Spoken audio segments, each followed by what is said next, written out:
Hi friends, आइए आज हम बात करते हैं मुस्लिम लॉ से रिलेटेड इम्पोर्टेंट टॉपिक की।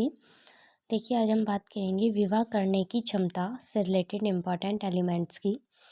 देखिए, जब विवाह करने की क्षमता किन आधारों पर दी गई है कि विवाह की आयु, वयस्कता, अवयस्कों के विवाह व विवाह में अभिभावकता। देखिए, जो विवाह की आयु है, मुस्लिम विधि के अंतर्गत एक लड़की की आयु 15 वर्ष व लड़की की आयु 18 वर्ष निश्चित की गई है, परंतु भारतीय बाल विवाह निषेध अधिनियम 2006 के तहत भारतीय नागरिकों की आयु 18 वर्ष लड़की की व 21 वर्ष लड़के की आयु के अनुसार इससे कम आयु के व्यक्ति का विवाह अवैध घोषित किया गया, चाहे वो मुस्लिमों में हो या हिंदुओं में हो। और ये कब से प्रभावी माना गया था? 1 नवंबर सन 2007 से प्रभाव में आया। ठीक है, अब देखिए बात करते हैं वयस्कता की। मुस्लिम विधि अनुसार लड़की जब गर्भ धारण करने लायक हो जाए वह लड़का संतान उत्पन्न करने लायक हो जाए, तभी से यौवनावस्था व वयस्कता मानी गई है। भाई, मुस्लिम विधि के अकॉर्डिंग ऐसा कहा गया है, हिंदू विधि के अकॉर्डिंग नहीं, है ना।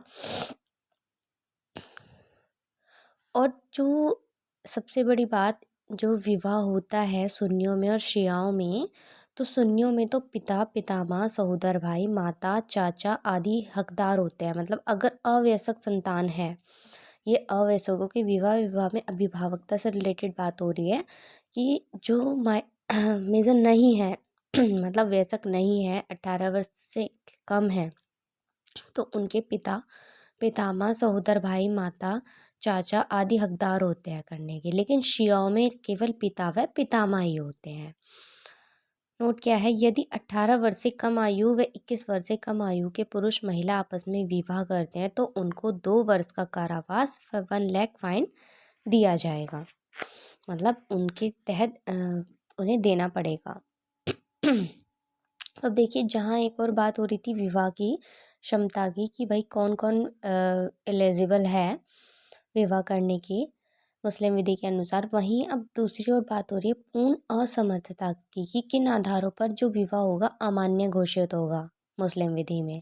देखिए, रक्त संबंध के आधार पर, विवाह संबंध के आधार पर, धात्र्य संबंध के आधार पर, इन तीनों ही आधारों पर मुस्लिम विवाह अमान्य माना गया है। किस तरीके से? देखिए, रक्त संबंध, जिनको मुस्लिम विधि में कराबत कहा गया है। क्या कहा गया है? कराबत। देखिए, इन छोटी छोटी बातों को भी ध्यान रखिएगा, ये भी आपके प्री एग्जाम में आ सकते हैं कि भाई जैसे आ गया कि मुस्लिम विधि में कराबत किसे कहा गया है, तो आप क्या कहेंगे, क्या किस चीज़ पे टिक करेंगे?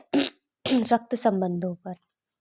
कुछ संबंध ऐसे होते हैं जिनसे परस्पर संबंधित स्त्री पुरुष में एक दूसरे से विवाह नहीं कर सकते हैं, जैसे माता व दादी से, पुत्री व पौत्री, बहन जो सगी बहन होती है उससे, भाई की पुत्री या पौत्री से।